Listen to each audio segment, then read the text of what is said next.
Some crimes are so heartbreaking or shocking that they earn the label crime of the century. But the stories that made headlines in decades past aren't necessarily remembered today. I'm Amber Hunt, a journalist and author, and in each episode of this show, I'll examine a case that's maybe lesser known today, but was huge when it happened. This is Crimes of the Centuries.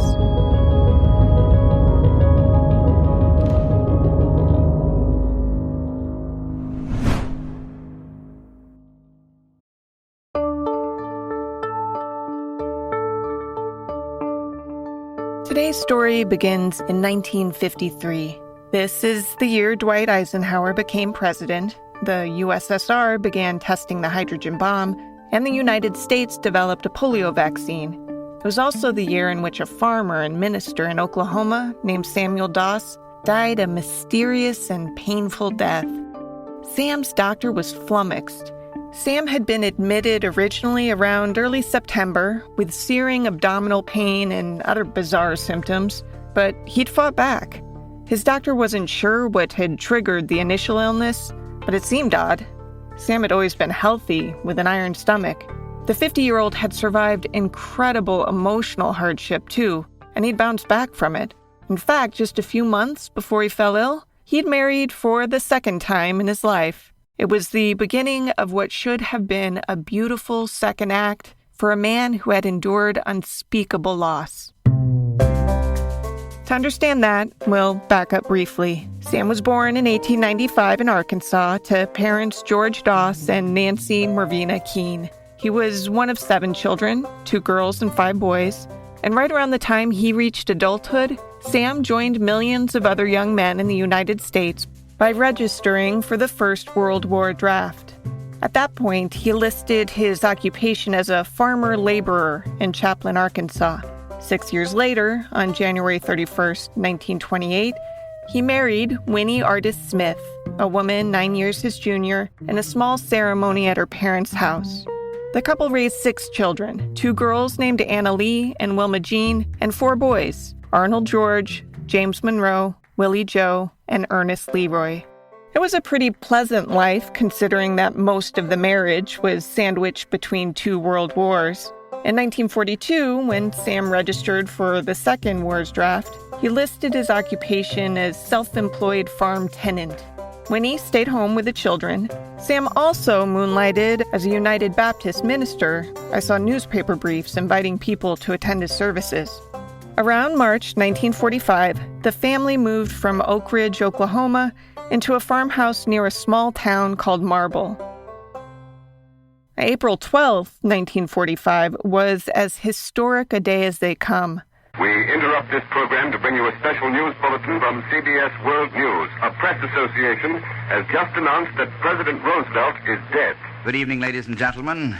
This nation has suffered this day a staggering loss.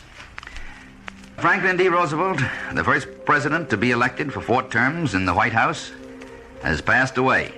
And that is the overshadowing of all news events that have happened or can happen for quite a while. 4-term President Franklin D. Roosevelt had died of a hemorrhagic stroke. In the days before Twitter, the news was spreading slowly throughout the country. The Doss children, oblivious to this news, ranged in age from 3 to 16. That's as old as they ever got. The same day as FDR's death, the most destructive tornado in Madison County history tore through Oklahoma, destroying 100 buildings and causing, as one news story described it, inestimable damage to homes, businesses, schools, and churches. Nothing was spared, not farmland or equipment or even the farm animals. When the Madison County Record wrote a story detailing the twister's path, it described what happened to the Doss property as the, quote, most tragic scene of destruction and death ever known in Madison County, end quote. Sam Doss was at his brother's house in a nearby town, but Sam's wife and 6 kids were home.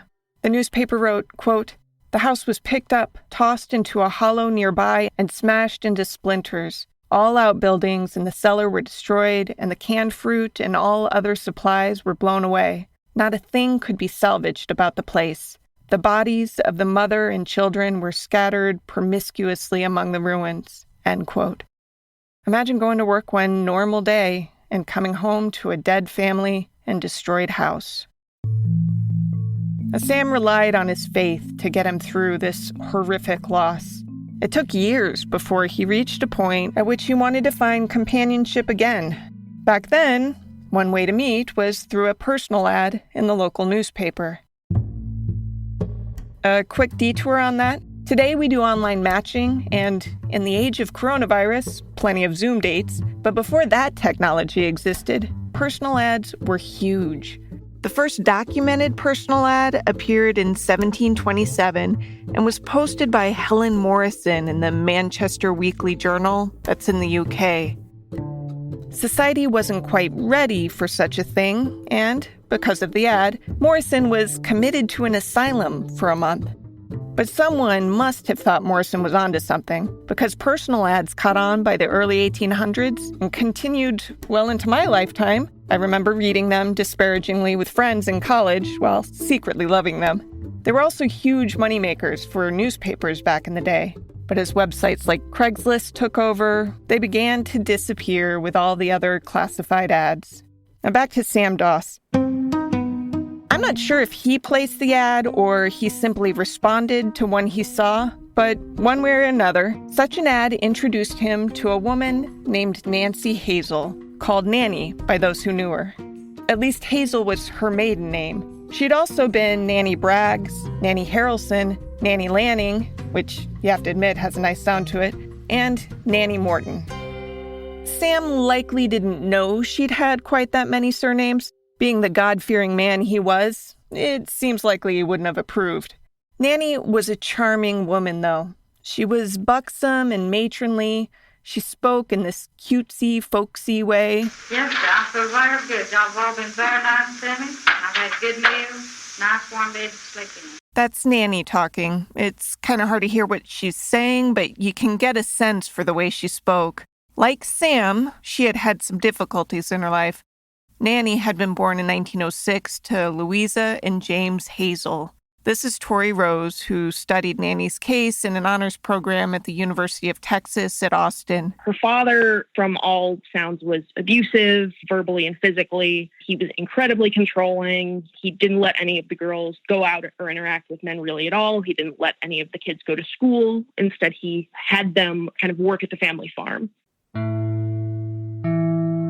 James was said to be a controlling man who forced his kids to work on the family farm, which meant Nannie didn't get much schooling. When she was 7, she endured a brain injury that she claimed changed her life. When she was very young, she was on a train, and supposedly the train stopped and her head slammed forward and hit a metal bar. She said that in the aftermath, she had a lot of headaches, blackouts, and she tried to kind of attribute her behavior to that incident. There were never any brain scans, so we don't really know how damaging this was, and there wasn't anyone that corroborated that this happened, but this is something that she definitely tried to pin her behavior on later, especially during the trial. Between her clouded thinking and her controlling, abusive father, Nannie took refuge in her mom's romance novels. The books fed into a fantasy life that often centered around a Prince Charming. The men in her life were certainly nothing of the sort. By the time she was a teenager, Nannie had been molested by a series of them. Now, Sam had moved to Oklahoma from Arkansas about 2 years before he started writing letters to Nannie, whose name was on a Lonely Hearts Club mailing list, according to a summary by the Oklahoman. I can't help but notice Sam's mom's name was Nancy, same as Nannie's real name. I wonder if he was drawn to her because of her name. Well, whatever the reason, he and Nannie hit it off, writing each other letters for 8 months before marrying in Tulsa on July 13th, 1954. Sam was hoping for a second chance at happily ever after, but it never came. Barely 2 months had passed after Sam and Nannie were married before Sam was taken to the hospital in terrible shape. He was cramping up with abdominal pains after eating stewed prunes, according to a 1957 story in the Corpus Christi Caller-Times. That was in early September, and whatever was plaguing him was so bad that he wasn't released from the hospital until October 4th.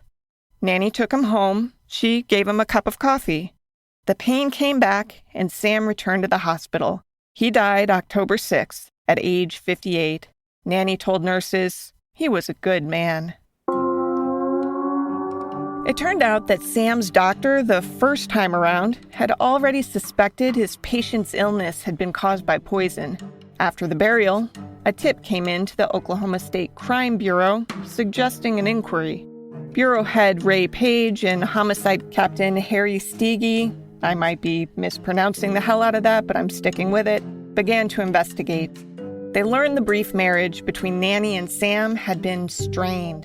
He was really boring. He really didn't want her reading these romance stories or watching romances on the television. He just was very strict and religious and liked to have a strict Christian home. Sam was a hardcore fundamentalist, which meant he frowned upon some of Nannie's favorite interests, like dancing and singing. Sam reportedly forbade Nannie from reading true detective magazines or her beloved romance novels. He also refused to let her have a radio or TV set. The Caller-Times story says, quote, unless there was an evening church service, he made Nannie retire with him at 9:30 every night, end quote. Still, Nannie couldn't have been a murderer. Those suspicions seemed crazy. She was 49 years old and pleasantly plump. She had rosy cheeks and was a grandmother, wore pearl necklaces and eyeglasses that my grandmother would have called darling. This was a woman who got work after Sam died as a nanny, lowercase n this time, taking care of a family with young children. Police decided to question her, though at first they were just going through the motions because of the doctor's suspicions and that tip to police. As police asked Nannie questions about her husband, she seemed to answer candidly, though her demeanor was a bit odd. She wasn't heartbroken like you might expect a widow to be. Rather, she smiled and giggled and kept insisting she knew nothing about Sam's death. The cops asked for permission to perform an autopsy on Sam. Nannie said sure. More than that, she said she wanted them to perform an autopsy because whatever had killed her husband might kill somebody else too. And so they end up conducting an autopsy, and they find that he is just filled with arsenic. In the autopsy, the coroner found what he described as enough arsenic to kill a horse. At first, Nannie said she had no idea how arsenic got into her new husband's system. But after some marathon interrogating, she finally came clean. Sam had been pretty mean to her. One night, she fixed him one of his favorite foods. He sure did like prunes, she said. I fixed a whole box and he ate them all.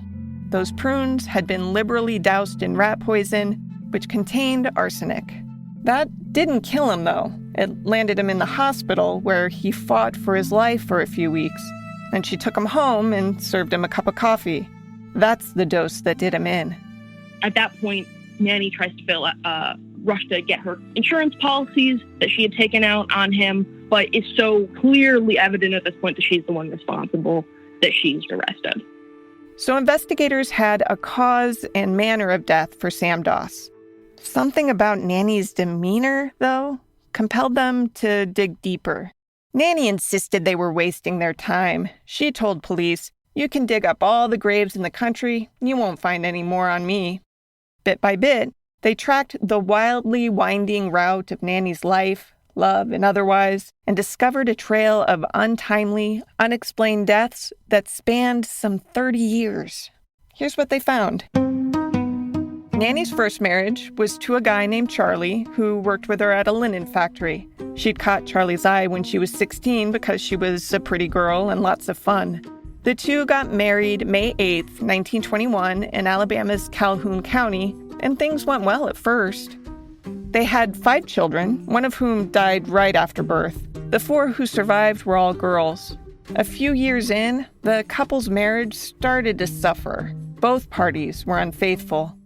Sometimes Nannie would up and leave with someone, and Charlie would have to track her down to bring her home. In 1927, two of the couple's daughters, a 4-year-old named Zelmer and a 1-year-old named Gertrude, died a month apart from each other, both of suspected food poisoning.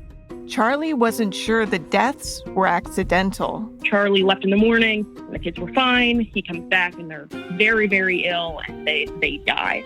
He told a reporter, some of the neighbors said there was something funny about the way they died because they turned black so quick. About 25 years later, after Sam had died and police had reason to ask about Nannie's past, Charlie told them he had left Nannie because he was scared to death something would happen to him. Charlie was the only husband of hers who survived. About a year after that divorce, in 1929, Nannie met and married Robert Frank Harrelson and brought her 2 surviving children, Melvina and Florine, with her to Jacksonville, Alabama. At some point early in the marriage, Nannie abandoned Florine in an empty house, leaving her and Frank only with Melvina. Florine eventually reunited with her father, Charlie, who had remarried and lived with a new daughter and stepson. Florine found some stability there, but she wasn't destined for a happily ever after either. Records show she died young at age 32.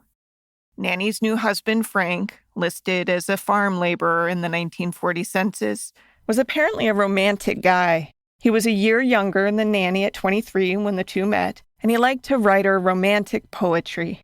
Unfortunately, he also did not meet her expectations. He was an alcoholic, and he had a criminal record, but they stayed married for 16 or so years. It's impressive they stayed married for 16 years. But I should mention that when you tell the story of Nannie's marriages, you keep having to take detours to talk about a slew of unexplained tragedies in this woman's life.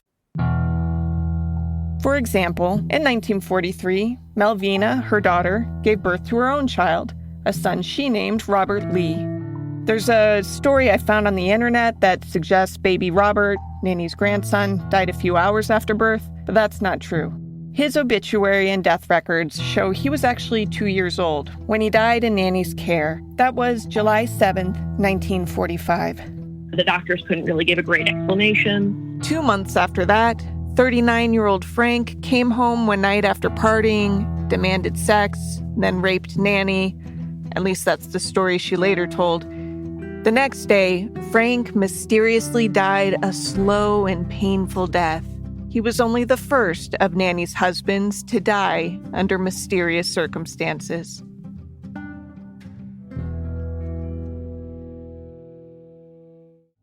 In 1947, 2 years after her second husband's death, Nannie met a North Carolina man named Arlie Lanning, who worked in the furniture business. Story is she married him 3 days after meeting him.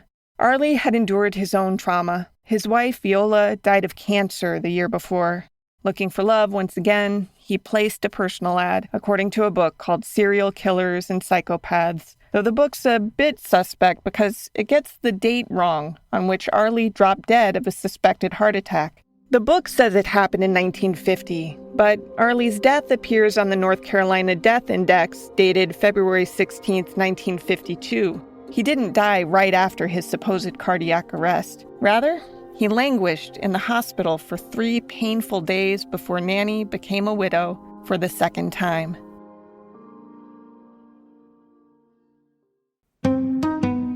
Now, I point out that the Serial Killers and Psychopaths book got the date wrong, not to needle them, but because it speaks to just how many tragedies littered Nannie's life. It's hard to keep them straight. Someone did die in 1950, but that was Dovie Frances Weaver, who was one of Nannie's sisters. Doctors never could seem to pin down a cause of death. Funny thing about causes of death, though, a lot of states back in the day had a system in which to perform an autopsy, you needed either a court order or permission from the dead person's family. An untimely death didn't automatically result in an autopsy like it usually does today.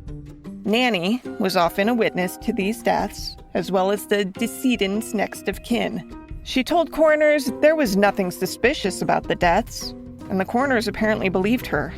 But back to Nannie's love life. Soon after Arlie died, she again starts submitting advertisements to these Lonely Hearts columns. At this point, that's clearly her method of finding men. she began corresponding with a new beau, this time a Kansas man named Richard Morton, who was a manager of a billiard academy in Emporia, Kansas. Based on his World War I draft registration, he was part Native American and had been married before with 3 children. It appears he and his first wife divorced. Richard was 69 to Nannie's 48 years, and the two swapped letters for a few months. Then poor Nannie faced another gut-wrenching loss. Her mother, Louisa Hazle, died while Nannie was serving as her caretaker in North Carolina. The date was January 3rd, 1953. After that, Nannie moved to Kansas, and by the end of January was Mrs. Richard Morton. Nannie and Richard shared several interests, notably music and dancing. Unfortunately, Morton also showed a lot of interest in other women, and Nannie didn't like that. They had just passed 4 months of marriage when, on May 19th, 1953, Richard drank a strong cup of coffee and dropped dead. I have to interject another tragic side note here. Adie Sula, married name Bartlett and another of Nannie's sisters, sadly died in August 1953 at just 43 years old. As we've heard before, a cause of death was never determined. Within months of Richard's death, Nannie was corresponding with Sam Doss, the widower whose entire family had been killed by a tornado. By then, Sam had left Arkansas and moved to Oklahoma, where he made money as a Tulsa highway worker. We already know how that story ended. After testing showed Sam's body was teeming with arsenic, Nannie was arrested in late November 1954 in his death. That on its own could have landed her in the electric chair, but police wanted to know just how deadly this adorable woman had been. 4 husbands, 2 sisters, 2 daughters, her mother, and a grandson, all dead in her wake. Either Nannie was the unluckiest woman alive, or something sinister was going on. One by one, authorities exhumed the bodies of her suspected victims and tested for arsenic. The motive in these deaths wasn't hard to figure out. In each case, Nannie had been awarded at least a few $100 in life insurance. Plus, in the cases where the dead person was her husband, she'd been the beneficiary to his estate. Well, there was one exception. Arlie Lanning actually left his estate to his sister, but then a funny thing happened. Right as Nannie was moving away, Arlie's house burned down. The house had been insured, and as Arlie's spouse, Nannie was the beneficiary. Arlie's sister got nothing. Each time a late husband was exhumed, newspapers splashed the inevitable findings in stories nationwide. Incredible levels of arsenic were found in each. Now, to die of arsenic poisoning is to die a horrific death.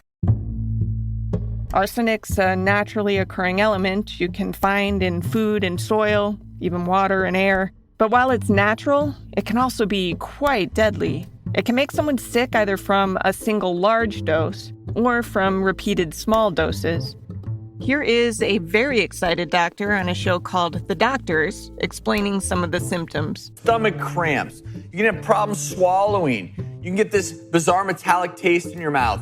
Excess saliva production. Again, all nonspecific. Garlic breath, blood in your urine. Right. Cramping muscles. You mentioned the hair loss. Excessive sweating. Very nonspecific. Diarrhea. Problems with vomiting. And of course, if you get to the point where you're so full of poison, you can have convulsions that can lead to death. When the dose is large enough, arsenic can kill within just a few hours. Repeated or chronic exposure presents more subtly. The person poisoned might feel weak. Their skin might get scaly or change color. Streaks might appear on their fingernails. The brain might get cloudy and the body anemic. Arsenic's serious enough stuff that it's recognized as a carcinogen today, and the Environmental Protection Agency and the Occupational Safety and Health Administration have both set limits on safe exposure levels. Now, because arsenic is odorless and tasteless, it had been, for centuries, the perfect murder method, dating back to the Roman Empire. As Dr. Joe Schwartz told the Montreal Gazette, poisoning with arsenic goes back a long time. But most people, of course, are familiar with the 1944 movie Arsenic and Old Lace, or they've read Agatha Christie, who used arsenic as a... Anyway, we know that arsenic is highly toxic.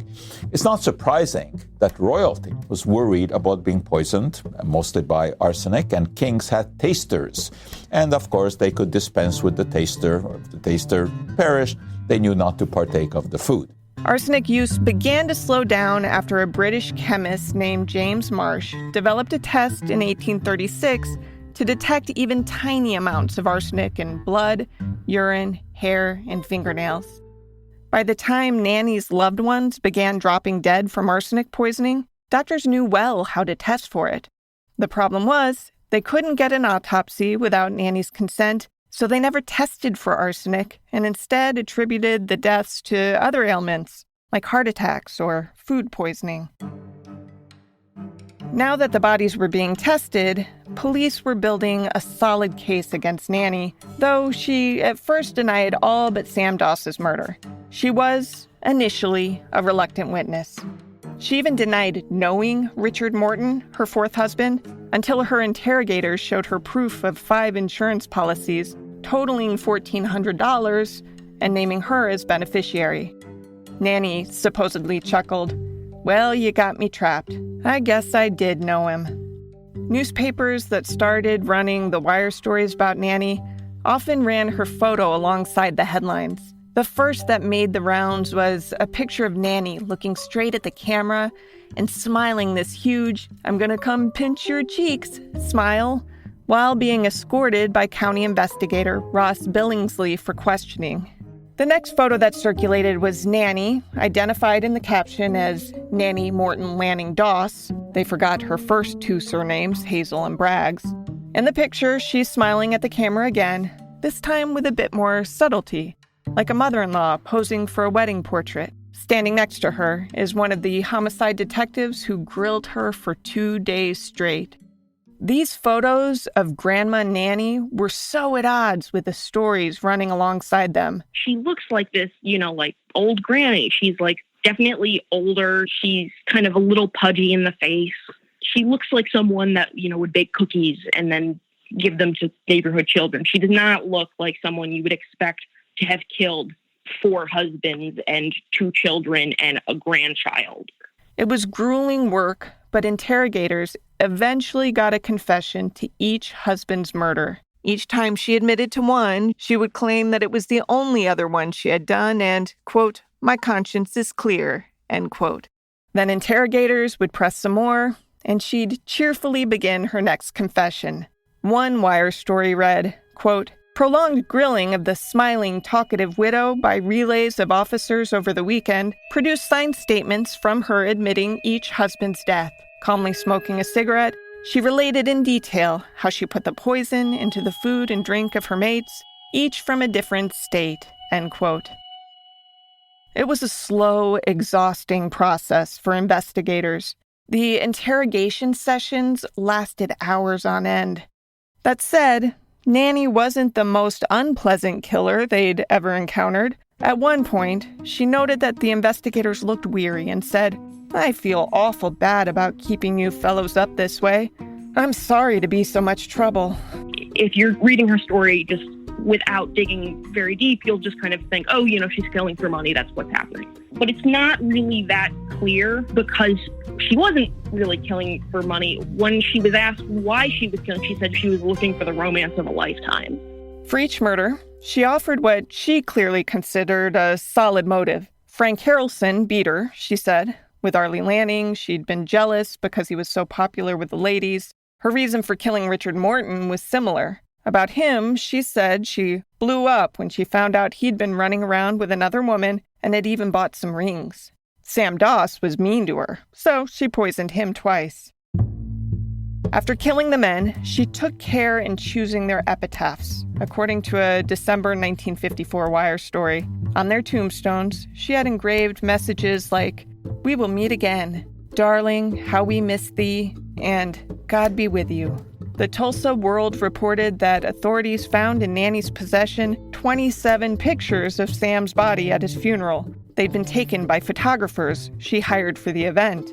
How's that for a trophy? Some of the men's families had suspicions about their sudden deaths. Arlie's family actually alerted the coroner in Lexington, North Carolina, that they suspected foul play, but David Plummer didn't have enough evidence to exhume the body. After the confessions, well, the evidence was plenty, and the family's suspicions were finally validated. Ultimately, Nannie confessed to killing her husbands, but she didn't confess to everything police suspected her of. She insisted she never killed a blood relative, or, as she worded it, I never harmed any of my blood kin. Meaning she denied killing her mother, 2 sisters, 2 daughters, and her 2-year-old grandson. Tulsa Police Commissioner John Henderson said, "When we started talking about her blood kin's death, her mood changed abruptly." He said the look of merriment quickly faded from her face and was replaced by one of depression. Authorities exhumed the relatives' bodies, and while testing results weren't reported on each of the cases, Nannie's mother, at least, was teeming with arsenic. In all, Nannie was suspected of 11 murders, though she confessed to only 4.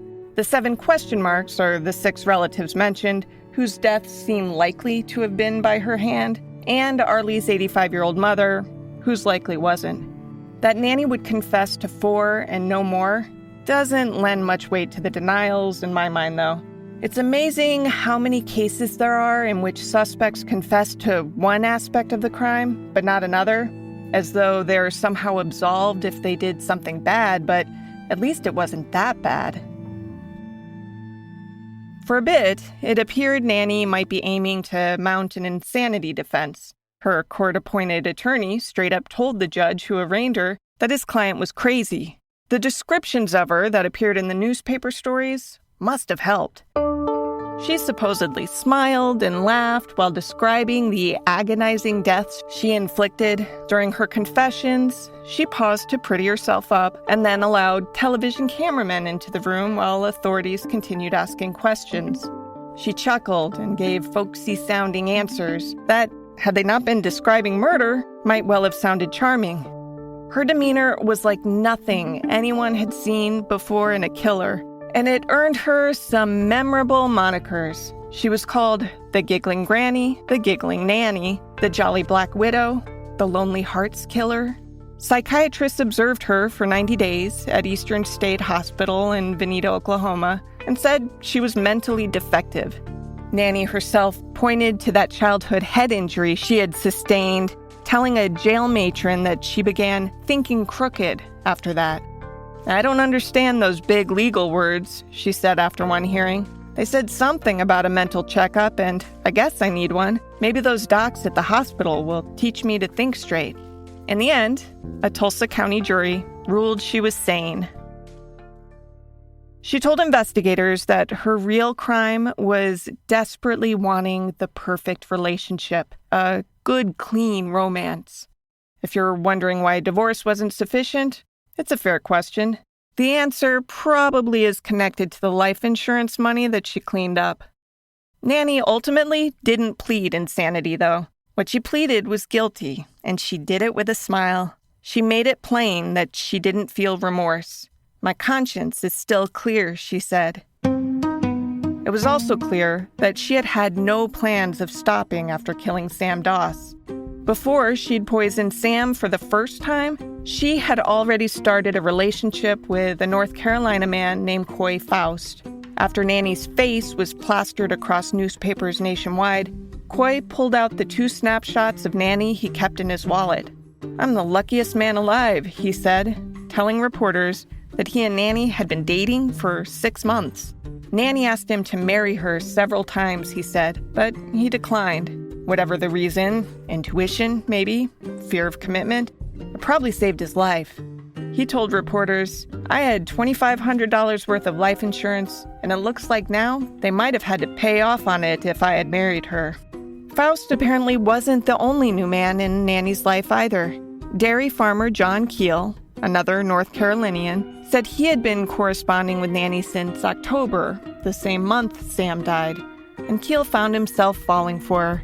He found it especially endearing that she once sent him a cake. His thoughts had turned to marriage.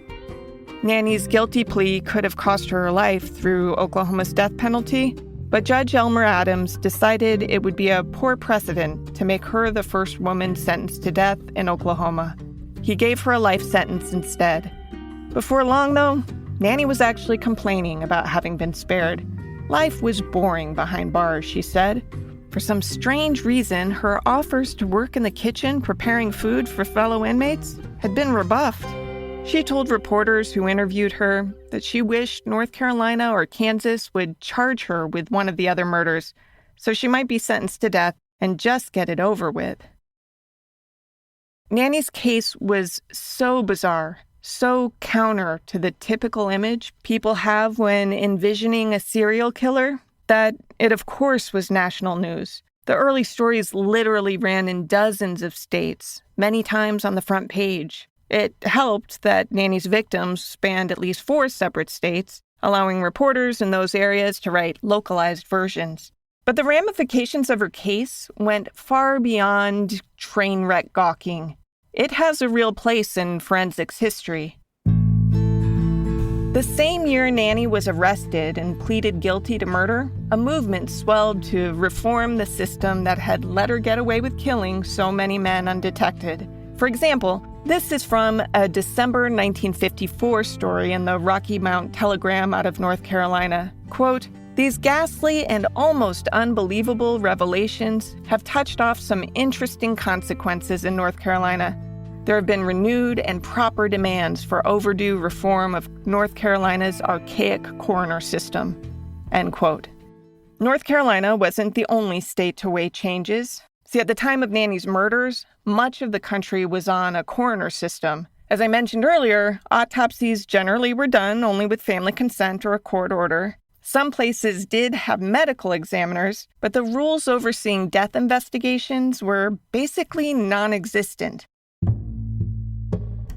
Coroners are different than medical examiners in some pretty key ways. That could be its own podcast, but the gist is that coroners are elected lay people who aren't required to have professional training, while medical examiners are appointed and have board certification. The death investigators I'm used to working with are steeped in forensic pathology. All they do is study death. Being a county's medical examiner is their full-time job, and finding the cause of death is a complicated and fascinating puzzle for them. And they know if they get it wrong, someone could get away with murder. Meanwhile, coroners usually have a day job. The coroner gig is basically a side hustle. In the state of Georgia, for example, the qualifications to be elected coroner are incredibly minimal. You've got to be at least 25 years old and a registered voter with no felony convictions. That's it. Today, the country is about 50-50 coroner versus medical examiner population-wise. It's still far from foolproof, but in Nannie Doss's time, it was basically a free-for-all. Nannie's case opened a lot of eyes. Now, how could you have a system that let family members straight up get away with murder? So in 1954, the same year Nannie pleaded guilty, a new emphasis was put on medical legal investigations. New laws were enacted in Oklahoma and beyond. Autopsies weren't going to be done at the family's whim anymore. Rather, suspicious or untimely deaths would be investigated on behalf of the government and the public. If someone was thought to have died from an injury or poisoning, there would be an autopsy. If no physician certified the death, there'd be an autopsy. If someone died in government custody, there'd be an autopsy.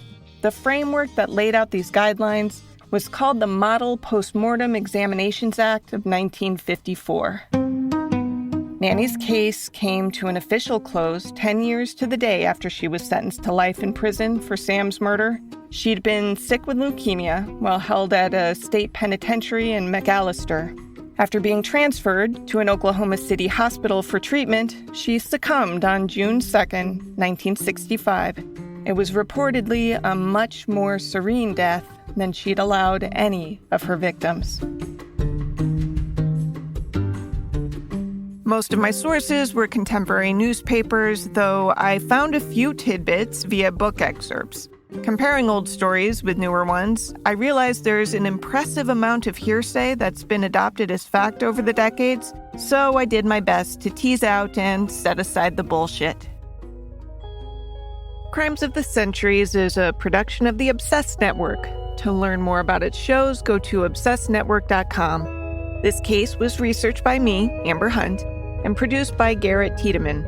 Original music is by Bruce Hunt and Andrew Higley. Other music comes from Blue Dot Sessions. If you like us, help us out by rating and reviewing us on Apple Podcasts. For more information or to recommend a case, go to centuriespod.com. On Instagram and Twitter, we're at CenturiesPod. And check out the Crimes of the Centuries podcast Facebook page.